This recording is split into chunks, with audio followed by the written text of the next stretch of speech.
Canelo Alvarez is sending a message to the International Boxing Federation after the sanctioning body took their title away from Canelo for not fighting their mandatory challenger William Skull. And that message is making sure that the IBF or any other sanctioning bodies are aware that they have no power over Canelo Alvarez. Canelo has been doing a lot of press tours and interviews lately in preparation for next month's showdown against Edgar Berlanga. During his appearance on the YouTube channel $1 Million Worth of Game, Canelo explained that there are different levels to every fighter. Canelo Alvarez, who many consider as the face of boxing, said the following, quote, "There are levels. There are stars and there are superstars. They make the championship, not the championship makes them." Based on this statement from Canelo, you know what? Canelo's correct. The boxing world is too watered down and everyone seems to have a title nowadays. There's a ton of champions and belt holders in the sport and most of them can't even fill a college auditorium. They're not superstars and quite frankly, most of them will never be. Having a lot of sanctioning bodies and a ton of championships is basically the same as printing a lot of money. It just becomes less valuable at the end of the day. When Canelo said it's the superstar that makes the championship and not the other way around, back then this statement would have been considered a complete and utter BS. But right now, a good example of this is Ryan Garcia, who despite not being a champion would easily outsell the other fighters who have gold around their waist. After being stripped off his IBF title for not fighting IBF mandatory challenger William Skull, Canelo Alvarez bluntly reminded the IBF of who he is. Canelo said, quote, "Who is William Skull? I never hear about him. I'm not gonna do whatever they want. I'm gonna do whatever I want because I deserve it, because of all I have done."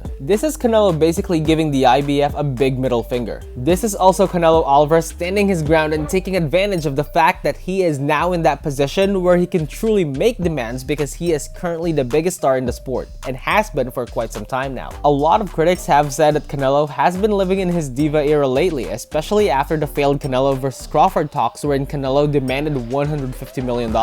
Well, maybe if Crawford was just as big of a superstar as Canelo as he or Turki Al-Sheikh believes he is, then the $150 million bag wouldn't be that big of an issue. But unfortunately, he isn't. And just like what Canelo said earlier, there are levels, there are stars, and there are superstars. They make the championship, not the championship makes them. Maybe, just maybe, this also kind of fits Terence Crawford too. What are your thoughts about this? Definitely let me know in the comment section. Thank you so much for watching, and as always, please don't forget to click the like and subscribe button for more quick talks.